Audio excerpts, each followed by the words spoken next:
Le personnel des centres d'appel qui travaillent à la téléphonie dans les différents organismes du gouvernement dans la région est inquiet. Les 135 employés dénoncent la manière dont ils sont obligés de servir la population.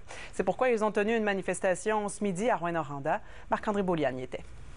Les 135 employés de la région qui travaillent dans les centres d'appel gouvernementaux tels qu'à la Sûreté du Québec ou au régime québécois d'assurance parentale, qui sont affiliés au syndicat de la fonction publique et parapublique du Québec, ont manifesté silencieusement.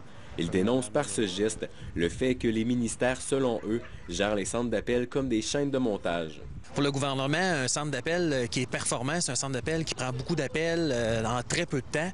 Et ça a des répercussions sur, par exemple, les instructions de travail qu'on donne aux employés des centres d'appel. Et ces gens-là sont de plus en plus obligés par des instructions qui sont de plus en plus limitatives puis de tourner les coins ronds. Donc, les citoyens sont vraiment perdants de cette situation-là. Une étude a d'ailleurs été réalisée auprès des employés pour en savoir un peu plus sur leurs conditions de travail. On y apprend entre autres que 71 % affirment que le temps entre les appels est insuffisant.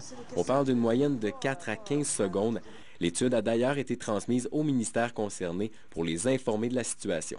C'est un climat de travail aussi qui génère énormément de stress, même d'anxiété dans certains cas, parce qu'il y a un climat de surveillance très, très important, de contrôle aussi, qui est très important dans les centres d'appel. Le taux d'absentéisme dû à des burn-out, des dépressions, des épuisements professionnels augmente en flèche.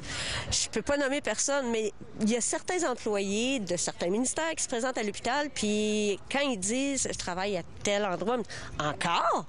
Vous êtes le Xème ce mois-ci. En plus d'avoir des impacts sur les employés, le public est également affecté par cette méthode de gestion. Ils ne sont pas informés de tous les programmes. Si la question est posée spécifiquement sur tel aspect d'une réglementation, ils n'auront pas la réponse.